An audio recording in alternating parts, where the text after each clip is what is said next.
Hi, I'm Sean Ono Lennon, and this is John Lennon at 80. On October 9th this year, my father would have been 80 years old. To celebrate his life and his music over the course of the next hour and in part 2, I'll be talking for the first time publicly with my brother Julian, my godfather Sir Elton John, and my dad's musical partner Sir Paul McCartney about Dad's life, music, and what he was like. With their help, I hope to shine a light on Dad's incredible life, to get an intimate perspective on his personality and his talents, and to hear some things I genuinely didn't know. To mark his 80th anniversary, I helped in the remixing of some of his best songs from the original multi-track tapes on a compilation called Gimme Some Truth, The Ultimate Mixes. Getting to sift through his songs track by track was an incredible journey for me personally. It was not only very moving listening so closely to a father who's been gone for most of my life, but a great lesson in what was an innovative time in the history of audio recording. And it was a great privilege getting to peer behind the curtain on the process of one of the world's most beloved songwriters. The first person I spoke to for this program was Elton John. Elton and my father became close friends in the 1970s. Some of their antics are well documented, and luckily so are some of their musical collaborations as well. They played on each other's records, and it was famously Elton's gig in New York in 1974 that would be my dad's last appearance on stage. Elton is also my godfather for reasons that become apparent when we talk about what was undoubtedly an incredible night. First, however, years before he had met my dad, Elton, like so many, was a massive Beatles fan, as he explains. Well, I remember the first Beatles record I ever saw was my friend Michael Johnson at school bought Love Me Do, and he said, this band are going to be the biggest band in the world. I listened to it and I thought it was pretty good, and it dented the chart, and he became their fourth fan club member. And then I think it was just the explosion with the Beatles. It was the first thing that really came out of Britain in as far as pop music goes that really was kind of, even though they were influenced, and we were all influenced by American artists, it had an original sound. It was, things were written about Liverpool, Strawberry Fields. It felt authentic. And then there was so many bands coming out of Liverpool and from up north. And it was just an explosion of great Britishness, which made us all feel good. And also, the songs were so brilliant. If you analyze and look at the Beatles song list, from all their albums, it's just terrifying how good the songs are. And they were one of the first bands to write for themselves. I mean, it wasn't necessarily assumed in those days that you would even write your own tunes. Is that right? Yeah, because on their first album, they covered Cookies, Chains. So did the Stones. The Stones' first record was a cover of a Chuck Berry song. And did you start at Dick James' music publishing place? You were doing covers and writing for other people first as well, right? Yeah, I was doing cover versions, for cheap cover versions that they sold for, like £1. Albums of covers of Stevie Wonder and the Bee Gees and things like that, and doing backing vocals for. I played on the Hollies, He Ain't Heavy, He's My Brother, and the follow-up, and I did things for the Scaffold, who were a brilliant Liverpool funny group, and they were brilliant. So I earned my corn by doing backing vocals and meeting a lot of people back there. I remember the first time I met a Beatle. I didn't actually meet him, but I was on a Baron Knight session. The Baron Knights were a kind of comedy band who had lots of hit records in England. And Paul came into the studio as Abbey Road, the big studio. And it was when Hey Jude was out. And, obviously, Bernie and I were there standing in the back of the studio going, oh my God, it's Paul McCartney. And then Baron Knights, of course, made a big fuss of Paul and said, love the record. And then they asked Paul to play it, and he played Hey Jude. And it's a moment I'll never forget. The excitement about the Beatles, it was just extraordinary. I remember cycling to get Sgt. Pepper.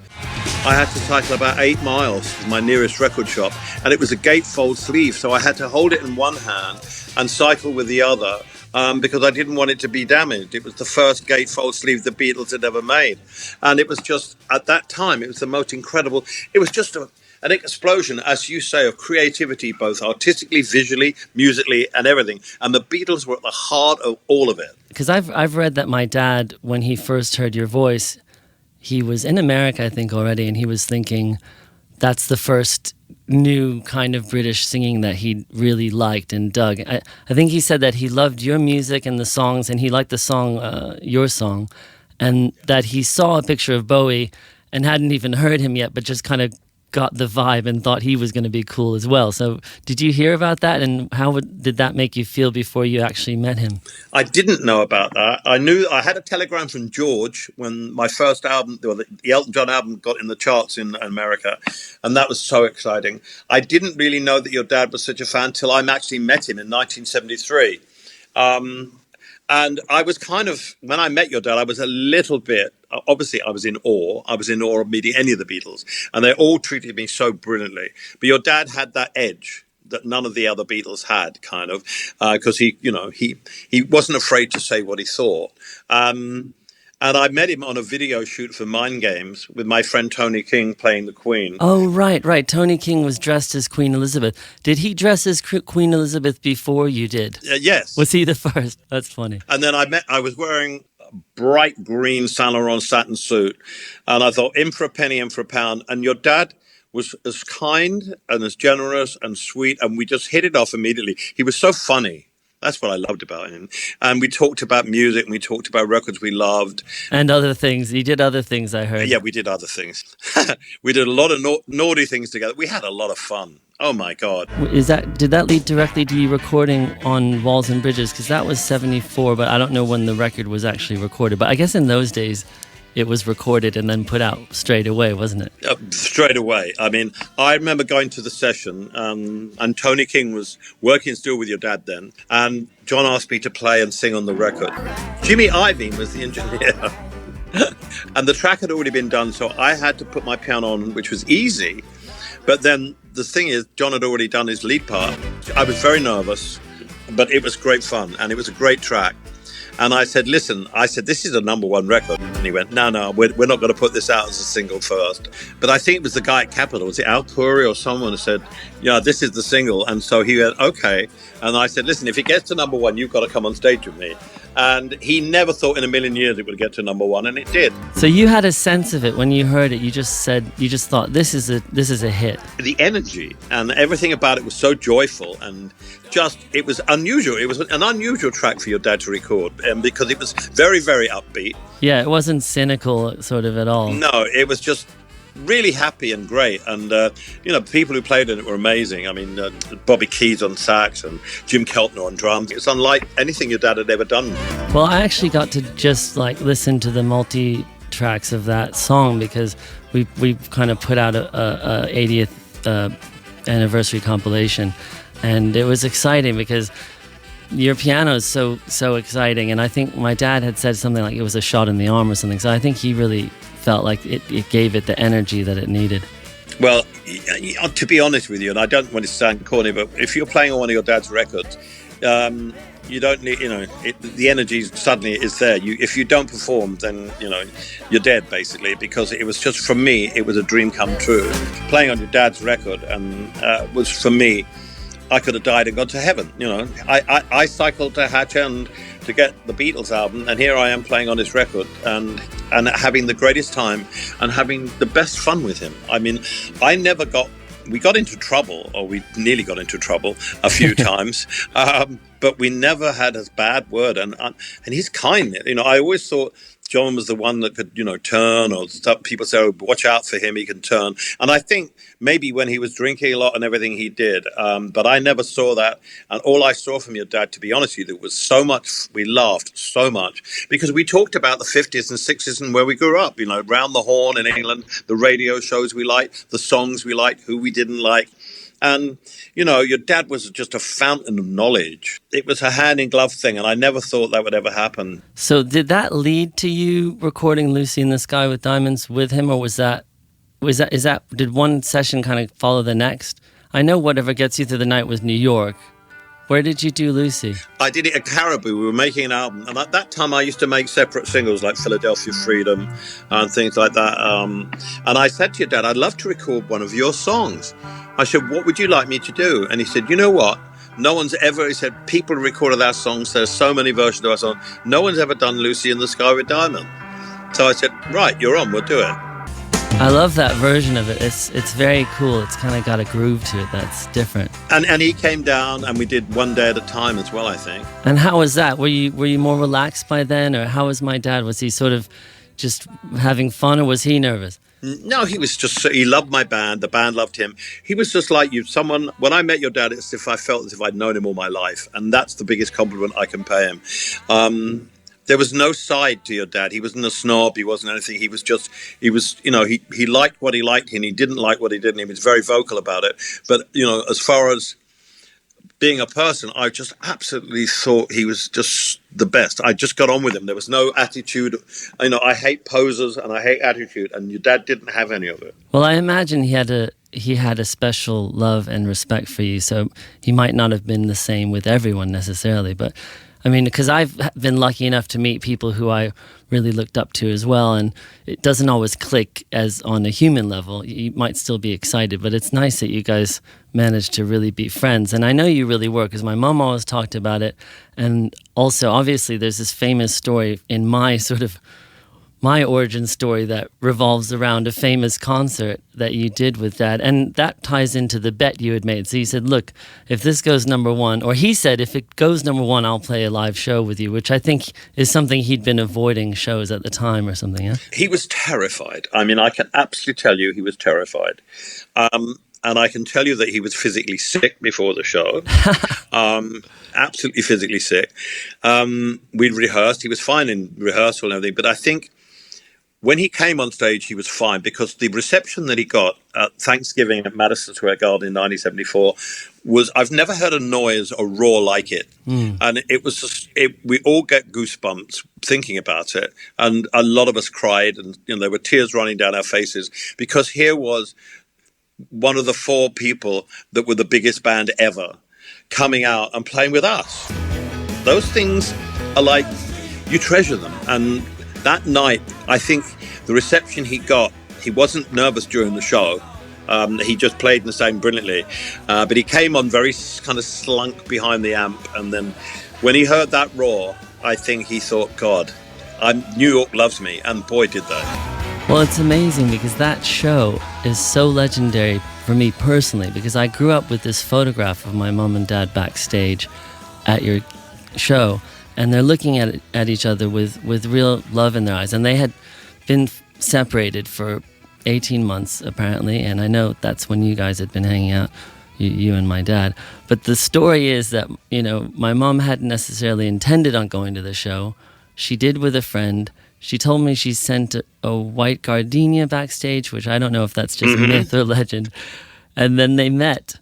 And then I was born 9 months later, approximately. I mean, almost to the day. So in a way, if it wasn't for you playing that show, I can honestly say I wouldn't even exist, probably. Well, it was extraordinary, because I think John wore the gardenia on the show. I think he wore it on his suit or his jacket. Oh, right, yeah. I have seen the pictures. And then after the show finished and we all sat down, and we went to the Pierre Hotel for a little after show thing. And my manager and myself, John Reed and myself, sat at a table with your mum and your dad. And the astonishing thing was, Sean, that after that, and then you were born, I really didn't hear or see your dad at all. And I didn't mind, because you know what? He was so happy being back with your mum, and he was so enchanted having you, that it was, his life had become another thing. And so I didn't really speak to him or see him that much at all, or hear from him. And I didn't mind, because it was just the fact that night was so consequential in the history of his life. The fact that he got back together with your mum, and then they had you. And that, consequently, that's why he asked me to be your godfather, because it was happenstance and kismet, One of the, well, I think maybe the first concert I ever went to was yours, actually, as well. And I remember it quite well. I was very young. I think I was 5 or 6. It was right after Dad had passed away. And you let my mom and I come up on stage. And it was really incredible, because I hadn't even been to a concert, let alone Madison Square Garden with you playing. I remember you wore this giant yellow duck costume, which was just so great for me, because it was really like my age group kind of audience. I love cartoons, and I just loved it so much. But I never forgot that you had written a song called Empty Garden about Dad. I guess you wrote it with Bernie, I'm not sure. But I wrote it with Bernie, and it was something that I really, really wanted to do. I mean, I remember when we got the news of your dad's death we were on a plane coming from Brisbane in Australia to Melbourne, and we were told to stay on the plane. And I thought my grandmother had died. I thought, oh, she's quite old. And then when we were told about John, none of us could believe it. And we organised a service at the cathedral in Melbourne at the same time as the service in New York, which was, the time difference is quite shocking between Australia and New York. But we got up and we did it, and we sang hymns, and we paid our tributes at the same time as the service was going on in New York, because I was very, very much affected by the death of your father, as everybody was. And we couldn't believe it. Just, there was no health issues. It was just a blatant and awful homicide. We wanted, about a year afterwards, Bernie said, I'd really like to write a lyric about John if you think that's a good idea. And I said, I would love to. And I loved the lyric and I loved the song. And I played it when I was in Vegas, the $1 Million Piano. And, there was a video with your mum and your dad walking through Central Park. And, I told the story of how much I loved your dad and sang this song because, I've never really sung it. Except in Vegas. It's very hard for me to sing it. I get quite emotional singing that song. It moves me so much because it reminds me of how, God, if your dad was alive today, can you imagine what he'd be doing? I do. I try to imagine it all the time, to be honest. But I have to say that song really meant a lot to me at the time, and I got to thank you for it because I listened to it a lot, and I think it was really healing for me. Because I was very young, but I knew you were friends. I knew you were my godfather. I knew you were singing about Dad, and it's a real powerful tune. And not everyone remembers it, but I listened to it all the time, and I think it was sort of part of my morning process. And I got to thank you for that one. Empty Garden was a heartfelt tribute to someone who, unfortunately, we don't see the like of anymore. Your dad didn't, he didn't stand for any old nonsense. He was a peace-loving, brilliant, funny, opinionated, just a treasure, really. I mean, I don't want to get too maudlin, but we need people like him today, and there aren't that many people. There's nobody around like him. There aren't, and I do wish he could speak for himself because, I'm constantly barraged with people telling me what they think he would believe about this, that, or the other, and I really, I don't want to pretend that I know exactly what he would think about anything, but I always tell them whatever he would have thought now, I don't know what it would have been, but it wouldn't have been what you'd think he would think, because he always sort of changed his mind. He wasn't stuck, and that's the one thing I find to have been consistent about him, is that he changed and updated his thinking all the time. So I don't know what he would have thought, but it wouldn't have been the same things he thought in 1975 or something, because he would have evolved. I know that much. I think if your dad had still been alive, he would have definitely been maybe won the Nobel Peace Prize or something. That was what your dad was. He wanted to bring people together, and he was a uniter, and he was prepared to go to any length to make people see what his point was. And a lot of people didn't like it. And a lot of people, like the FBI, and they gave him a hard time, but it didn't deter him whatsoever.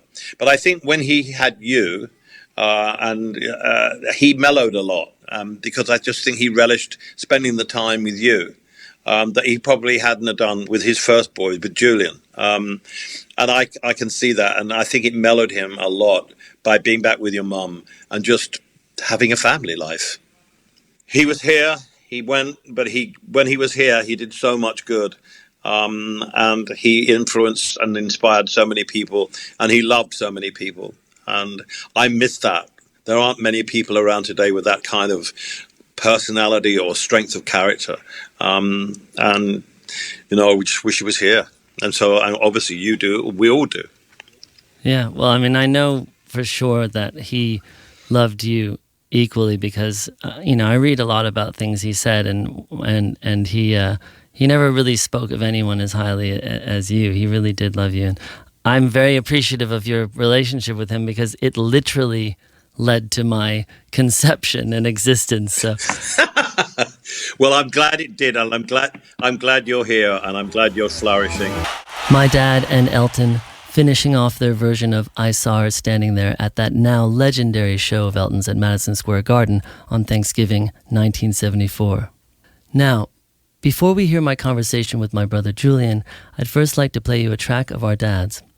As Elton explained during our chat, my father was not only a great songwriter and musician, he was a man who paid close attention to the world and everything in it.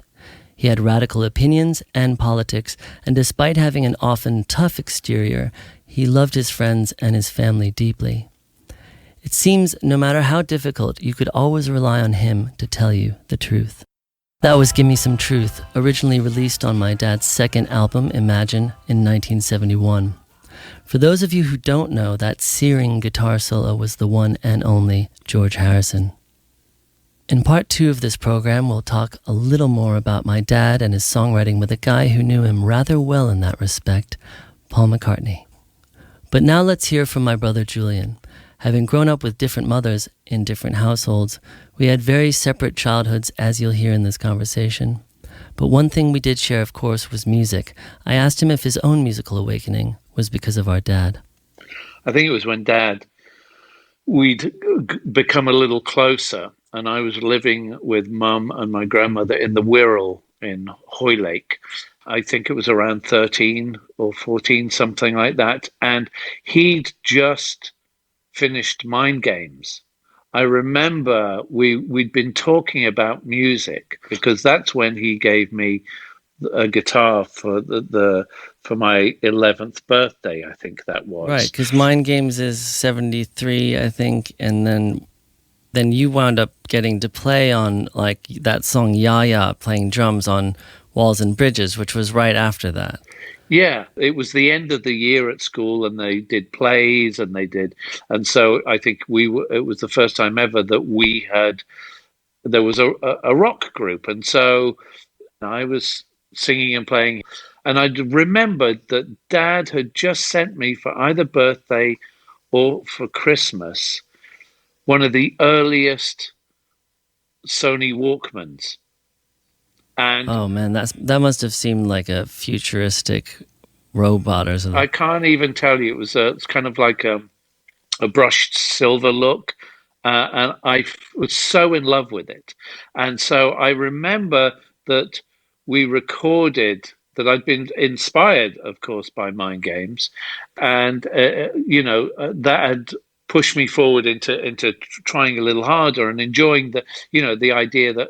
And also playing at the school show. That was my first ever show. And realizing that, after 3 minutes, you had people screaming and standing up, supporting you. You didn't want to do anything else after that. But what I'd done is I recorded the show and sent that cassette to Dad. And I remember speaking to him on the phone about it, and he was...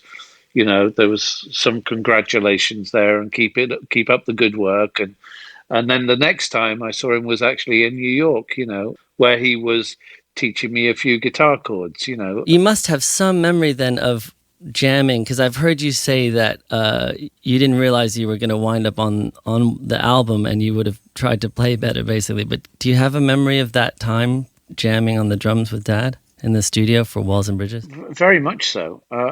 It was the Hit Factory, wasn't it? As far as I recall, it was either Right Track or the Hit Factory, because I know that we're in New York, and I just know that from reading about it. I remember the black leather couch outside the studio room itself. I remember loving it there, but being bored to tears at the same time. And I just wandered around, and I just remember going out into the studio, and I'd pretty much play around on any instrument I could. And I'd remembered that back in the day when I'd visited Dad and your mum at Tittenhurst Park, when they were living there and recording there, that there used to be this big front room which was like a storage room, but there was a lot of instruments in there.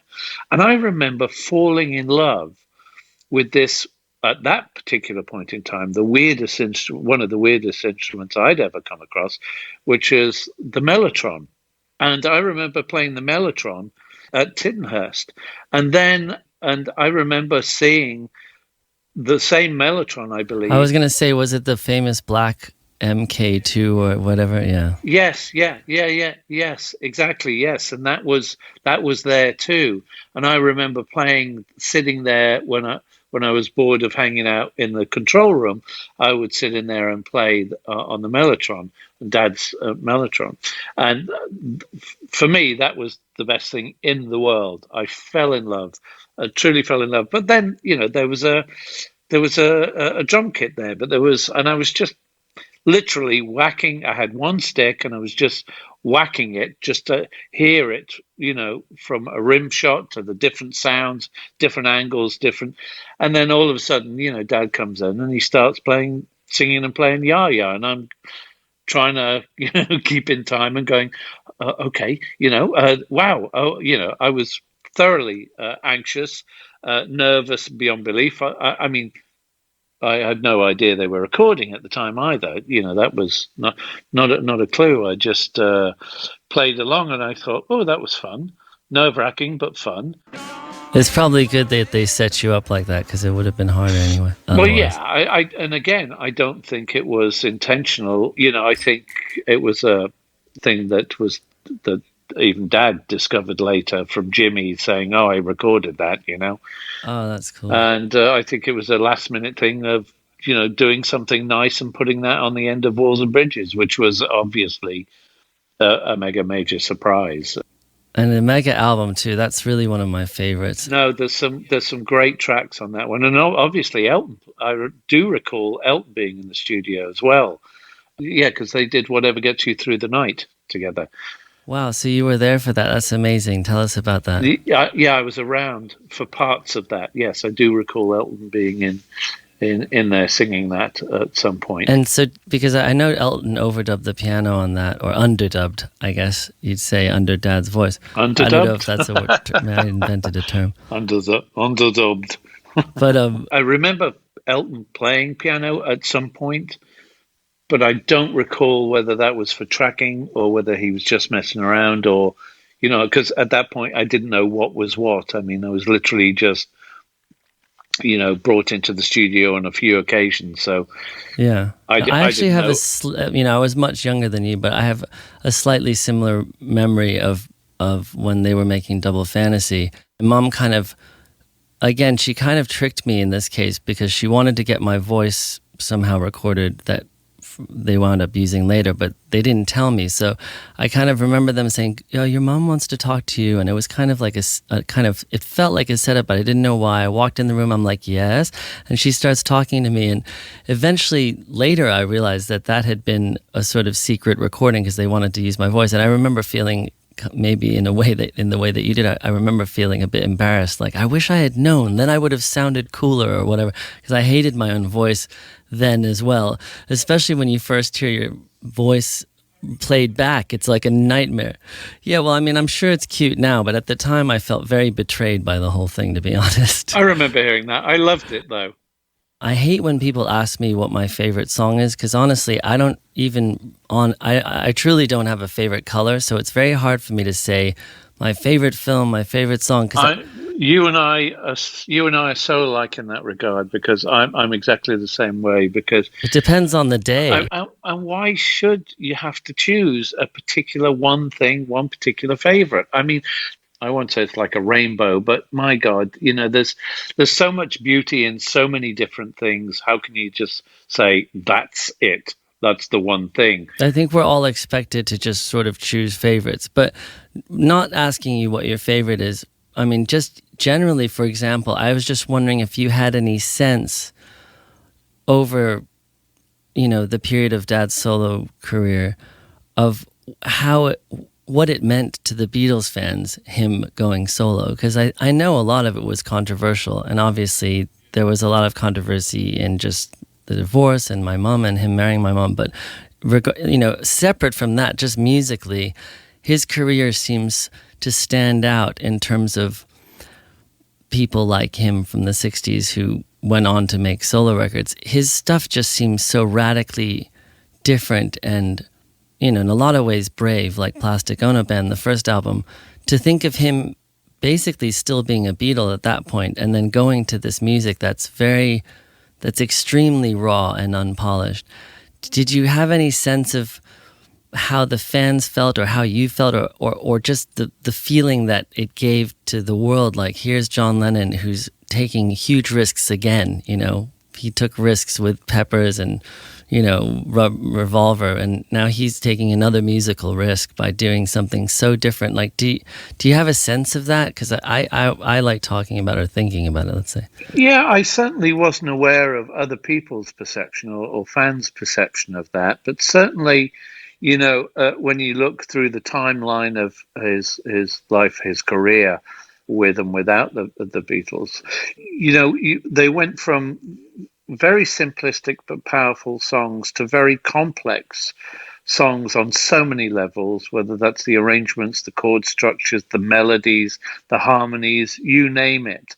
I mean, mind-blowing stuff, original one-off stuff. And then, after all of that, to have all of that kind of production and idealism within songwriting and storytelling and that kind of projection, to come back to a completely stripped version of oneself, the bare bones. And overtly autobiographical lyrics, like not even pretending to be a poem, but just almost like a diary entry. I loved a lot of that stuff. I really, really loved that. And, probably one of my favorite songs that hit me the most, which has been a favorite and still is, was Isolation.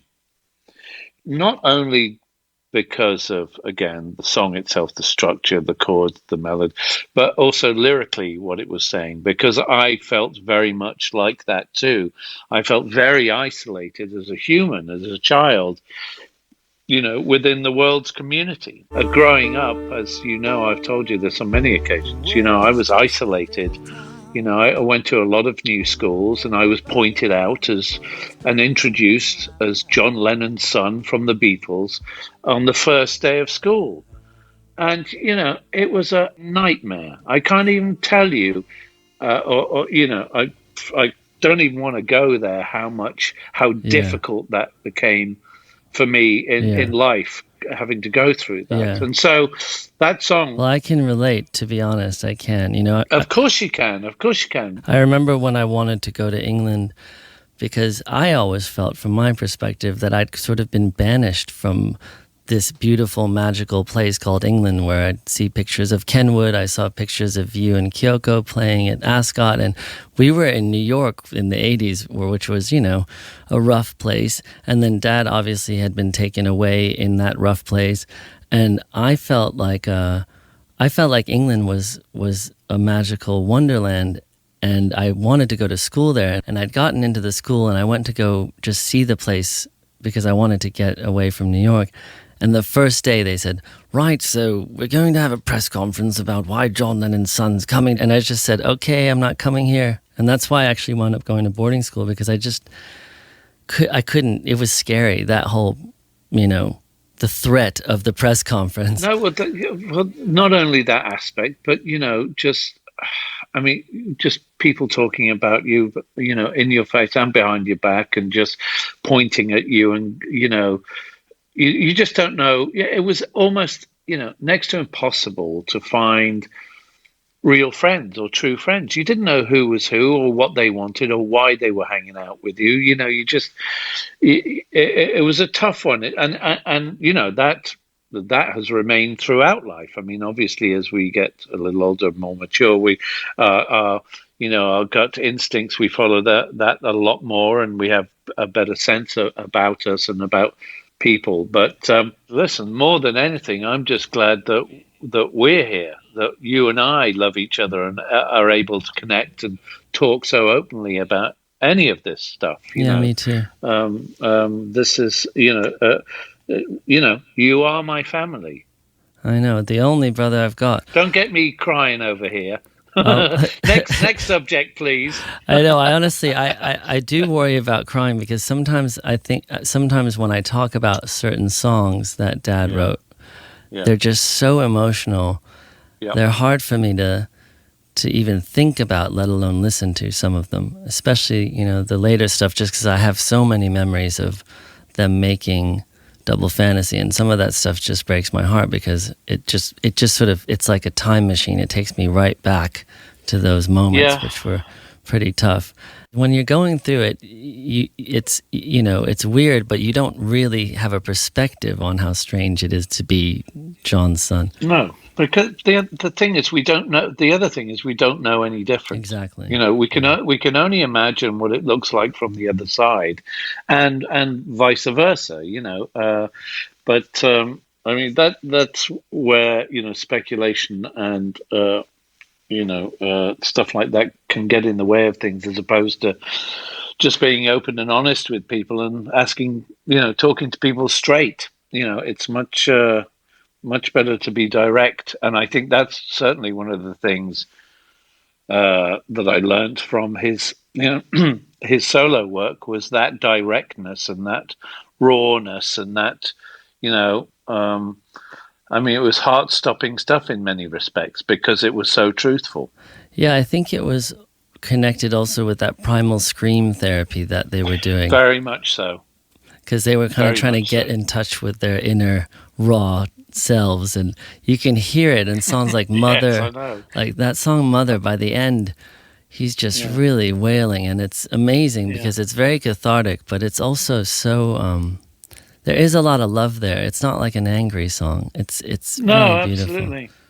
And then at one point that I was going to say, and then God. Those two songs, Mother and God, they really amaze me. Oh yeah. He manages to kind of encapsulate all of his feelings about philosophy and religion and life and the Beatles, and he kind of like sums it all up in this way that I don't think any artist could do it. It's really an amazing tune. It's effective. And yes, that first record always blew my mind because when you look at it in the context of the Beatles' career, which I obviously love in a different way, but I can't think of another artist who left a popular band or left a successful career in one way and then just did such a left turn, just completely. It would be like Elvis starting a punk rock band or something. Mind Games, he really lands with one of my favorite albums and songs ever. I mean, that song is just, it isn't like a Beatles song, but it has that sort of descending, bass line, chord change. Yes, but it's like something new. I don't know. It's so catchy and it's so repetitive, like a mantra, but it's so enchanting. Like I'm on the edge of my seat with that song, even though it's just this one repetitive melody over and over again. It blows my mind, that record. I'm in full agreement with you, absolutely. But all I can say is it's just typically Lennon. Yeah, he had his own style, but it definitely changed. And then it's amazing to hear you talk about being there for Whatever Gets You Through the Night, Elton playing, and remembering that jam session where you were on drums and Dad was playing Ya, because that record is a real heavy hitter too. It's amazing. I mean, Whatever Gets You Through the Night is a cool song, but I mean, Steel and Glass is just incredible. It's like a Beatles song. Yeah, there were some great tracks on that album, no question about it. I mean, that has to be a favorite. Yeah, I mean, Walls and Bridges I think might be, less known these days, but the song Steel and Glass is almost like, I think of it as the sister song to She's So Heavy, just because it's got that kind of heavy guitar and that kind of attitude to it, Yes. I get it. I get that. Yeah, lyrics like, nobody loves you when you're down and out. You couldn't be more straightforward and to the point. Oh my God. Yeah, for sure. And I actually think I remember him saying that he thought maybe Frank Sinatra should cover that, which makes me laugh because you could kind of imagine like nobody loves you when you're down and out. I'm hearing it in my head as you're saying exactly. that. I'm sure you've heard like Frank say that his my favorite Lennon McCartney song is Something. That's funny. Yeah, because that's like the one song he did. Well, not the one, but that's one of the main ones that's very George. And for Frank to pick that one out is just hilarious. I think he was a bit hurt by that. Yeah. Well, I will say that Dad did his, arguably his best records with the Beatles when they stopped touring, because it was sort of like, I think not touring was the key to those records being so having deep. a moment to breathe. I think, I mean, it had been Right. so full on for the Beatles and for Dad too, that it was, it was a moment to finally shake it all off and go, okay, how do I feel about everything in life? And I think, again, the words came out pretty easy for him, and they were very heartfelt and very truthful. And I think a lot of people related to that, considering the times and places that we've lived Yeah, through. he was good at the word thing for sure. It's amazing. Yeah. He was quite, well, it's amazing how it seemed to flow for him, because I think a lot of songwriters, the music comes easier. It's rare. I think it's people like Dylan and our dad that, he could write the lyrics first, But I think most musicians start with a tune or something. Yeah, I mean, on a personal thing, it can work either way for me. But I have to say, just as an aside, I think how I fell in love with some of Dad's work was, I've always been, I think we both have, quite a twisted and dark sense of humor. And I think, a lot of that came with, I mean, one of my favorites of all time is Peter Sellers. And, I know that Dad and the Beatles hung out with him a lot. I know that George used to listen to and watch this guy called Stanley Unwin, who used to be able to speak not backwards, but completely twisted language, but you could kind of understand what he was saying. But also from Dad's... Yeah, I've heard of that, and that was an influence on the lyric thing, wasn't it? Quite possibly, because also, especially with Dad's books, Spaniard in the Works. I mean, when I read those books and the sketches, they were just bonkers. And I got such a kick out of that stuff. And I just, and it all made sense to me, that. And also, it just showed me that his imagination was just insanely brilliant in that regard. And, I think that's what we aspire to in many respects, is being able to grab onto that and hold on to some of that magical madness that takes us on incredible journeys. Dad and I had been getting on and speaking a lot more on the phone, when I was sort of 15, 16 and 17. And I just remember I was living in North Wales at the time, and I'd spent 6 months or a year in boarding as well, and I'd finally come home, and I was living at Mum's house, and I was finishing up at school and stuff like that. And I remember, him playing Starting Over the phone. He just mixed it, and he played it over the phone, and I was living in the attic in the house in this street called Castle Street in a town called Ruthin. And, I remember hearing it and saying, I loved it. I absolutely loved it. I didn't know what to expect from, this new album of his, Double Fantasy. And I'd heard that, and I told him how much I loved it. And then obviously the what happened. And it was literally, I don't know whether it was the same day or night after, or a couple of, it was right within that time period that, I woke up with the unfortunate news of, I woke up in the middle of the night with the chimney falling in and into my room at the house. And I just remember that as being the last kind of moments listening to him being extremely happy, in a happy place, and doing what he loved, and the music that he played me at that particular point, Starting Over, and some of the other album tracks, I was very happy for him and looking forward to seeing him again. Anyway, in another dimension. Yeah, well, the sort of stark contrast between how optimistic and positive that record is musically and how happy he is, and then the sort of context in which it came out is just, it's, there's no other way to put it, but it's tragic, but it's incredible. But that is why that record specifically is really emotional for me to listen to, because I love the music. I actually remember, my earliest memories are being in the studio during that record. Of course. But at the same time, it's a little overwhelming how tragic the whole thing is. I'd like to give special thanks to my brother for that conversation. We've never really spoken about our dad together in public, but it seemed like the right time and place, and I think it turned out to be really nice for both of us. Now, my dad's songwriting partnership with Paul McCartney is unparalleled in the history of rock and roll. It is a very big deal to Beatles fans all over the world, and it may come as no surprise that it is, in fact, a big deal to me too. When Paul and I got together to talk about Dad, we spoke about many things I'd never heard before.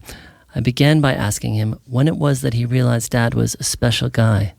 Yeah, well, the funny thing about your dad was that I'd seen him around a couple of times because I realized later what it was my bus route. He would take that bus, but he would be going to see his mum, who lived kind of in my area, and then he'd take the bus back up to his auntie, Mimi's. So I'd seen him a couple of times and thought, wow, he's an interesting looking guy, and then I once also saw him in a queue for fish and chips. And I said, oh, that's that guy off the bus. I'm talking to myself. In my mind, I thought, that's that guy off the bus.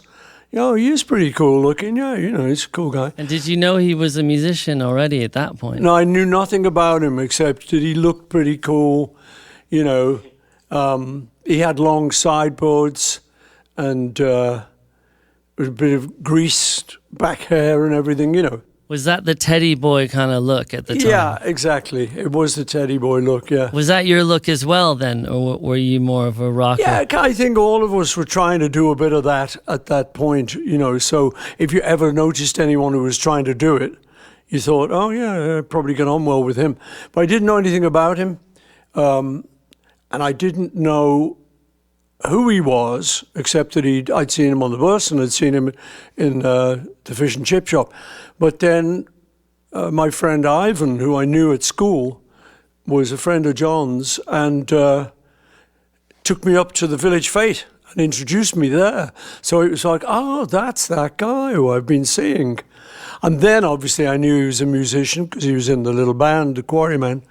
And I got to sort of hang with them in the interval. And they were sort of ragtag, right? I mean, we're talking about no guitar amplifiers, kind of a skiffle washboard thing. No, it was very pre-rock and roll. It was, there'd been the old-fashioned kind of music, which was my dad's music, some of which I liked and, enjoyed. And then there'd been skiffle, which kind of broke it open. This was a kind of new kind of music to us. It was like bluesy, folksy, but you only had to have an acoustic guitar. You didn't need much equipment. And for the bass, they used to use a tea chest. We used to come in, all the tea came in it from India or somewhere. And you had a broomstick on the top and a string. You go, doop, doop. So their group was pretty basic, little acoustic-y kind of thing. Was it good, though? I mean, did you think they sounded good? I thought John was good. I thought the group, it wasn't that good. I didn't think they were bad. But you knew because your dad played trumpet and you actually sort of had more of a real musical family in a way. I mean, right? You were more exposed to jazz. I was lucky. My dad played music around the house a lot. And it was a very musical family. I was in all the big family sing-songs at New Year's, were quite huge occasions. And, the funny thing about this was that I thought everyone had families like mine, who were just sort of ordinary and just, all seemed to like each other or visited each other and sang and played the piano and stuff. And it was only later when I realized, probably through your dad's life, right, that, of how what a difficult upbringing he'd had compared to me. My grandmother, Julia, did play banjo and ukulele. Do you remember what she was like? Because I've actually never really spoken to anyone about my grandmother who actually met her in person before. What was she like? This is one of the sadnesses about life, that you would have just loved her. She was a doll. She was just a very cool lady. She had long red hair, and she was very spirited and she would, she would sort of joke and stuff. And she did play a little banjo thing, and she taught John some chords. So when I met him, he used to play these kind of banjo chords, and so we had to swap it round to guitar. But she was lovely, and he idolized her. And it was so sad that he wasn't living with her and his half-sisters. But yeah, she was a terrific lady, a lot of fun, and we'd go round to their little council house, which was in the area where I lived, which was not quite as well off as the people up on the hill where John lived. Right, he was in Menlove Avenue or something? He was in Menlove Avenue, and I was off an avenue called Mather Avenue. Posh, kind of relatively posh, right? Compared to the rest of us in the Beatles, he was the posh one. That's so funny, because people didn't really think of it that way, I think, early on, did they? Exactly. Well, and all the working class hero and all that, No, so John would come down, visit me, and then we'd walk, a mile or two down to where Julia's house was. And we would just do a visit. It was in a little line of terraces. It was a little council house, very modest. And we'd just have a visit. So, she'd make us a cup of tea and a sandwich and stuff. And we'd sit around chatting and stuff. And it was very obvious to me that John absolutely loved her and she absolutely loved him. So, as I say, she was fun. She was really ready with a joke. She was witty, and I suspect that's where he got a lot of his wit from. And was Julia, she knew you guys were starting a band, was she supportive of it, or was it, and what about your dad? I mean, were the parents into it, or were they thinking it was a bit of a waste of time? Yeah, I think she thought it was a fun idea, because she was a bit of a musician herself. So, and my dad was the other one who had actually been a musician in a little band. So he was super supportive, and we would go around there to rehearse. But sometimes we'd take our guitars round to Julia's and sort of play a little something, and she loved it. She was very supportive. I always got the impression that Dad felt, and maybe expressed in different ways over the years, that somehow he wasn't officially a true musician or something, and that everyone else was. I mean, was there that kind of feeling that he thought, I'm not a real musician? I don't think any of us were, tell you the truth. And I think that was a very good, strong thing about us, actually, funnily enough. We all had to learn together. So the nearest to John feeling like he wasn't a true musician could have been that, in the skiffle craze, when everyone else is playing guitar chords, he only knew a couple of banjo chords. But that only lasted, a week or two. And I would just show him chords I knew, which was very basic. But it was great bonding, just learning chords off each other. And I think the minute he knew those chords, he was as good as anyone. And he might have had a little bit of a hang-up about not being a sort of musically trained, but none of us were. And I think that was one of the strengths of the Beatles, that none of us knew what we were doing. So we had to discover the route for ourselves, and each of us discovered it together at the same time. So that was lovely. It meant that when we came to record or play live, we all were new at it, and we all learned at the same speed. Which I think when we came to record with George Martin later on, meant that John and I could bring in a song and just play it, there's anything that you want. And then George and Ringo would immediately pick it up. There was no kind of, wait a minute, let me take those chords down. It was like, no, we'd grown up together, so we just read each other. I remember the story of you learning B7 or something, and that was sort of a big breakthrough. That was a breakthrough, major breakthrough. Now, it was well, it's a kind of slightly complicated chord in that set of chords, because, A, A and E. They're not too bad. But you can't really play the blues if you don't also have that last chord, can you? You got to have that last chord, you know. So it was true. I mean, it's a distant memory for me now, and I've told the story so many times. I'm beginning to think it's not true, but it is. It is true that we actually did go on a bus to some guy's house, who somebody had said, "Oh no, this guy's good. He knows B7," and we went and we learned it off him, you know. It was kind of good that we didn't know too much, because you had to just say, oh, it's this chord, and show him this chord, yeah, okay. And even with this complicated timings in things, I don't like, Here Comes the Sun, you know, with this, you know, and it's kind of, if you try and notate that, all of us wouldn't have bothered. But we just went, okay, it goes, yeah.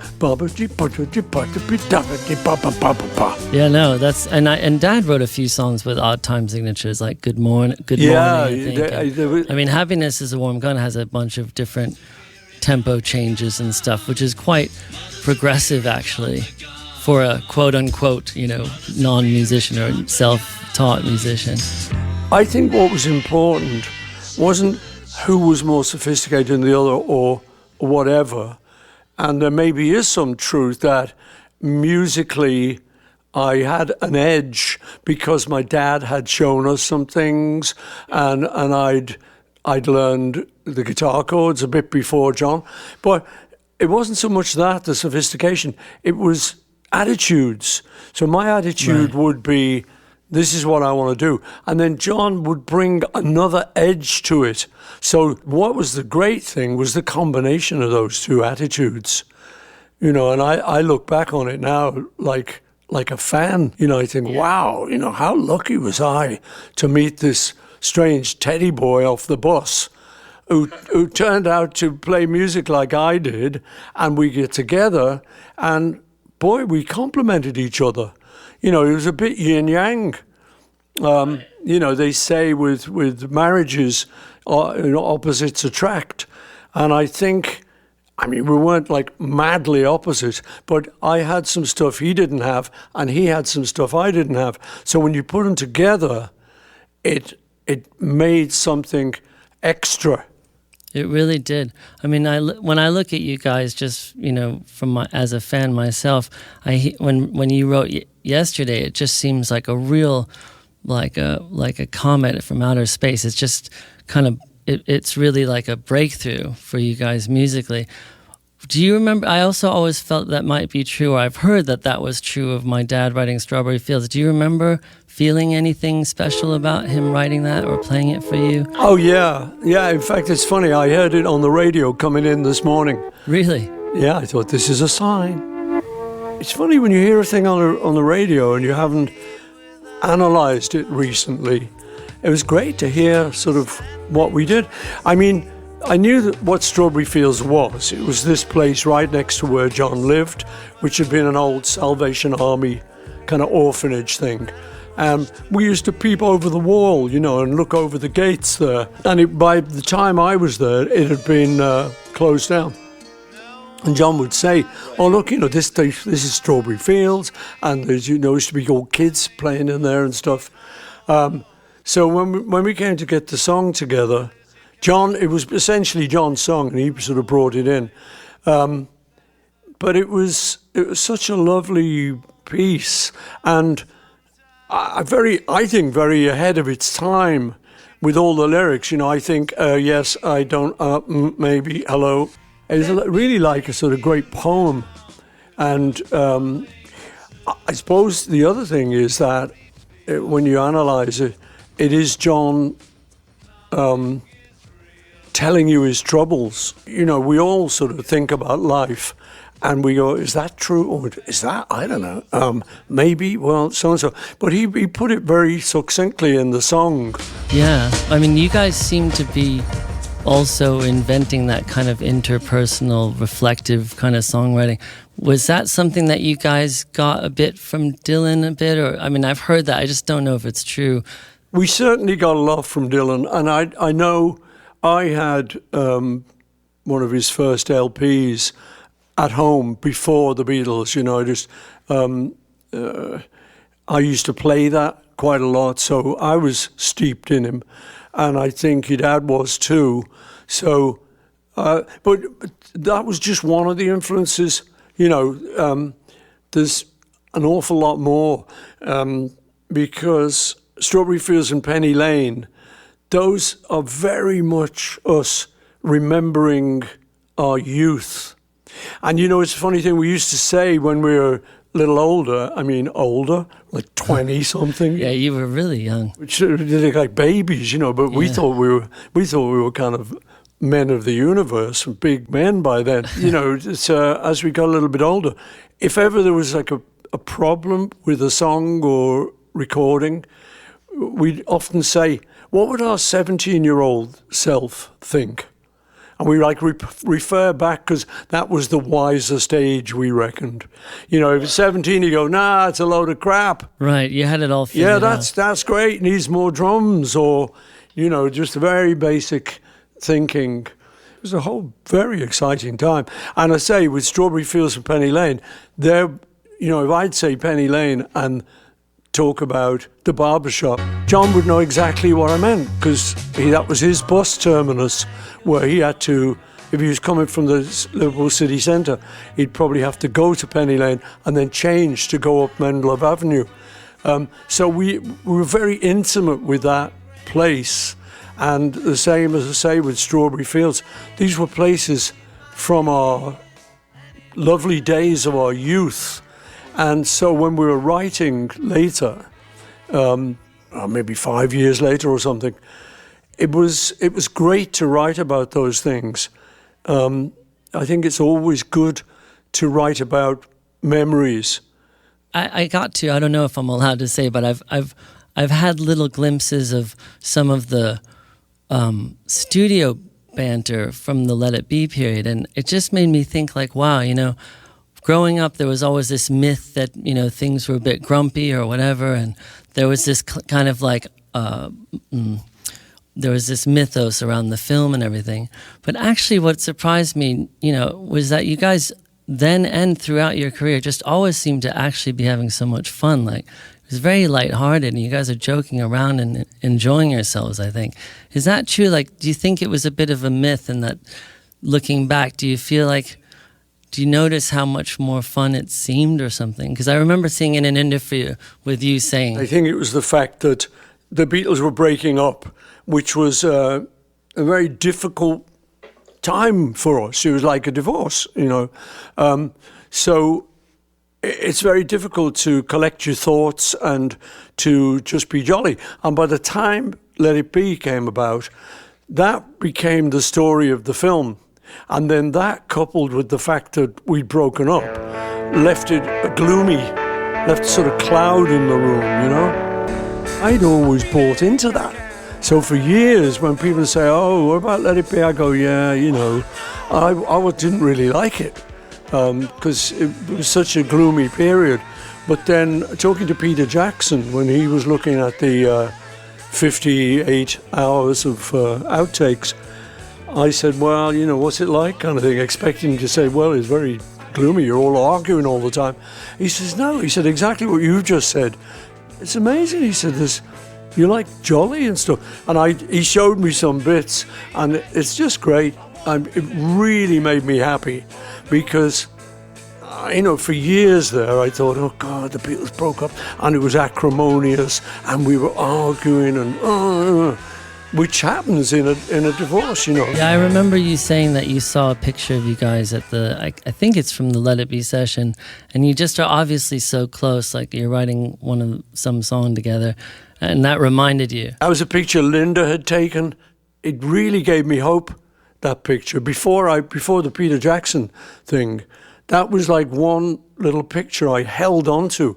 In fact, we had an exhibition where Linda's pictures were blown up, and I bought one of them, and it's a great big one of that thing you're talking about, me and John writing, and you can just see that we're into each other, and we're like smiling, and we're writing down something, so we're engaged in doing something artistic, something interesting, and I say, that every time I felt a bit down, I would look at that picture and go, no, that's the reality.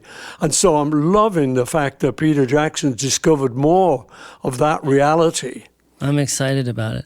And you guys famously, started writing, I guess, more and more independently as the records progressed. But was there still a kind of input or influence happening anyway, would you say? I think so. The reason we originally wrote separately was because we were living separately. In the early days, we'd been on tour all the time, so we were kind of living together. Once the touring eased off, and we might have one tour a year or something, there would be plenty of time to be at home. And so you'd pick up a guitar or something, and let's say I wrote Yesterday or something like that. John would write Strawberry Fields. So you were writing separately, then you bring it together for the record. So you would then get some collaboration to finish up the song and to bring it in to the studio, and then you collaborate in the studio. But the interesting thing is that ever since the Beatles broke up and we didn't write together or even record together, I think each one of us referenced the others when we're writing stuff. I often do it, I'm writing something and I go, oh God, this is bloody awful, and I think, what would John say? And you go, yeah, you're right, it's bloody awful, you've got to change it. And so I'll change it, and I know from reports that he did similar things to that. If I'd have a record out, he'd go, oh bloody hell, got to go in the studio, got to try and do better than Paul. Yeah, I always felt like even on Imagine, he has that song that's just How, ? And there's this one chord in it that's sort of, I guess, I don't know what key, but it's when you play like a C major over D on the bass. And it's a kind of like a jazzier sound. And I always felt like that was something that he would have been more influenced by your ears for. Like, it sounds to me that he was paying attention to you, throughout his career, to me. But I don't know. I can't ask him, but it seems that way if I just listen, to the chords and melodies. He seemed aware of what you were doing. You even seemed still to be a bit in sync. I listened to your first solo album, McCartney, and his Plastic Ono Band. In a way, what they are connected to me. Maybe I'm stretching, but they're connected because they're both so raw and stripped down in a way. And I feel like they don't sound like the Beatles in a similar way, in the way that they're more kind of bare. And I really love them both, but it seems like you hadn't completely drifted apart necessarily. Like there was still a kind of, you're on the same page to me. Yeah, well, if you know someone that long, from your early teenage years to your late 20s, right. That's an awful long time to be collaborating with someone. And you grow to know each other, and even when you're apart, you're still thinking about each other. You're still referencing each other. So I like to think that. I always say to people, one of the great things for me was that after all the Beatles rubbish and all the arguing and the business, business differences really, that even after all of that, I'm so happy that I got it back together with your dad. It really, really would have been a heartache to me if we hadn't have reunited. It was so lovely that we did, and it really gives me sort of strength to know that, Yeah, well, that you kind of touch base again. Even I've seen interviews with him around the time when he's about to go and see you, and he seems really genuinely happy that he's about to see you. I think he says like, well, actually, I'm about to have a meeting with him. Paul, I'm on my way or something, and he kind of jokes, but he sounds happy that he's going to see you. I can tell that you guys were real friends. I think so much of what he did, just obviously Imagine and Instant Karma, it's great. And the nice thing was when I listened to the records, I could imagine him in the studio and go, oh, okay, I know what he's done. He's just said to the engineer, give me some Elvis Echo, Right, the slap. Bog Echo. Yeah. Bog is the toilet in Liverpool. But, we just called it a bog echo. It's really a tape delay. But I can imagine him saying, I want that, and then getting in the headphones with that and recording a lot of his stuff that way. I also heard that he was kind of insecure about his voice. Like, I've heard that, when he was doing the solo records, he would kind of turn his vocal down, and then he'd go to the bathroom and come back, and the engineers would have, like, snuck it back up. It's just funny that he had these sort of insecurities, although he also came across as very confident, didn't he? Yeah, exactly. Well, the confidence was a shield. That I learned that early on, was that if you have difficulties in your life, you can kind of go two ways. You can just lie down and give up, or you can put a shield up, and you can guard yourself from the world in that way. So from the minute I met John, I knew that was what was going on, was that he had this wit that would, guard him from that. And so the thing is, insecurities, I think so many people, I can't think of anyone who doesn't have insecurities. So I can relate to that, and I'm sure John would not think it was great enough. I remember doing the vocal on Eleanor Rigby and saying to George Martin, God, this is terrible. Oh, I'm terrible. I listen to it now, I go, oh, no, it's pretty good. I like it. It's pretty good, yeah. It's okay. But, we're all full of insecurities. And then, like you say, if you look at it rationally, you go, wait a minute. There's this guy, John Lennon, who's like a genius, clever, witty, confident, and everything. Why would he have insecurities? Because we're all fragile beings. And, I do that with myself. I think, God, if I haven't got enough awards, why, I should just look at these awards and go, yeah, you're okay. But you don't. It doesn't work out like that. As an artist, I think you're always questioning it, thinking, I could do this better, or could I? And then sometimes you'll just hear it and go, oh, no, it's okay. But, I think we were all a bit like that. How did you guys decide to even be songwriters? Because I thought, generally most groups would not necessarily write their own material. Was it Buddy Holly who really started that? It was? It was independent of all of that. I'd started just when I got a guitar. My natural instinct was to sort of try and learn songs that I liked, little blues songs, or, skiffle songs. But beyond that, I tried to write little things myself.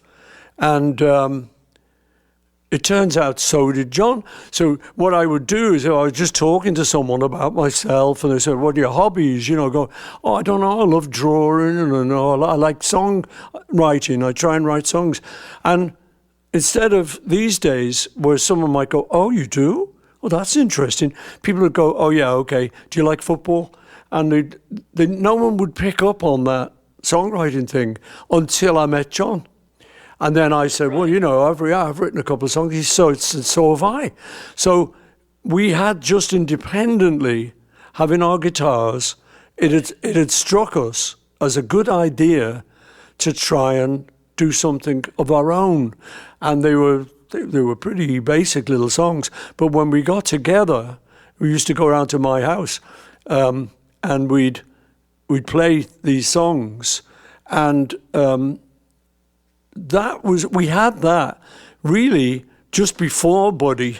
And then when Buddy came along, the Everleys came along, we took a lot of their style and put them into our style. But we had actually started to flirt with songwriting independent of one another, without major influences, just the fact that it was a guitar, we loved this new kind of music, and so we were having a go at it. You wrote Love Me Do before the Beatles? Yeah, we did that. We did a few before the Beatles, really, yeah. Love Me Do, One After 909, and Saw Her Standing There. I'd started that, and we worked on that together. So we had those really before the Beatles broke, you know. It's amazing that those songs are so strong and still hold up today. I mean, did you have any throwaway songs that you don't like that were sort of bad, or was it kind of like you just struck gold from the beginning? Yeah, no, there were a few songs that weren't very good. Well, that's nice to hear, actually, honestly. There were a few that were, thank God, clearly young songwriters who don't quite know how to do it. There was one called Just Fun. How's it go? What do you mean? I've got my guitar here. It's like, they say that our love is just fun. The day that our friendship begun. Well, there's no blue moon that I can see. There's never been in history because our love was just fun. Okay, just fun. So wow, that sounds almost like a country song. Well, yeah, there was a lot of country influence in our early stuff, yeah. But so eventually we started to write slightly better songs, and then enjoyed the process of learning together so much that it really took off and became the huge success that was the Beatles. For sure. I mean, but there's a lot of bands that were successful and great, but you guys especially seem to always evolve and grow kind of exponentially. I mean, if I look at, the history from the first album all the way through to Abbey Road and Let It Be, I mean, and then you wound up, going on to write an oratorio and all this stuff. Like, where did you guys get this kind of unique drive to just keep expanding? I mean, when I listen to Because and I Want You, She's So Heavy, it seems like even by the end of the Beatles, my dad was still sort of expanding his ability. Like, where did that come from? Because not everyone of that generation did the same thing. Okay, number one, we were good. Right there. Number two, we'd grown up together. From little kids, we'd taken the first steps together. We'd kind of learned to walk together. Then we learned to run. And the fact that each of us was influencing the other was very important, and we were learning not just about songs and stuff, about life. We'd come down from Liverpool to London, and so we were seeing the London scene together, even though we weren't living together. We would talk about it all, and the same influences, and we'd maybe go to the same clubs, and we'd do this and do that. And so all those influences were always there. And the fact that we'd come along this journey together meant that, hey, we're just going to continue. And who knows, we might get better. And so we did, and if I did something that was a little bit ahead of the curve, then John would come up with something that was a bit ahead of my curve. And then so I'd go, well, how about this? And, there was a lot of friendly competition. Do you feel like you guys absorbed each other in a way that the other person influenced you to become who you wound up being as an artist? Yeah, I do, yeah, really, very much so. And as you say, who knows? I was looking at being a school teacher, and I don't know what John was looking at. Maybe an artist or something, I don't know. And I think we rescued each other. Having said that, like, are there any solo records of Dad's that you kind of remember thinking like, oh, he's doing a good job with that? Like, I imagine you would have liked Mind Games, the song or something, but that's just in my head, or Number 9 Dream. Are there any songs or records that you remember being a fan of his when he was going solo? Yeah, I'm often asked for my favorite tunes kind of thing. And I always include Beautiful Boy. That's a major 6 chord, I think, which he must have learned from you, because you have a major 6 at the beginning of Fool on the Hill. And I think you did a 6 before he did one. I always think that. I invented the major 6. You invented the major 6 chord. No, I love it. I love what I do. I say Happy birthday, John. You're a lovely, lovely boy. And it's great speaking to you, Sean, who's also a lovely boy. Thank you. On this occasion. It's great, man. Thanks a lot. I really appreciate it. It's been really fun, especially hearing about Dad and hearing about my grandma too. It's nice. And that's where our program ends. I really enjoyed doing this, and I hope you enjoyed it too. Here's wishing a happy birthday to my dad. People may grow old, but great music never does. Thank you for taking the time to learn a little bit more about John Lennon at 80.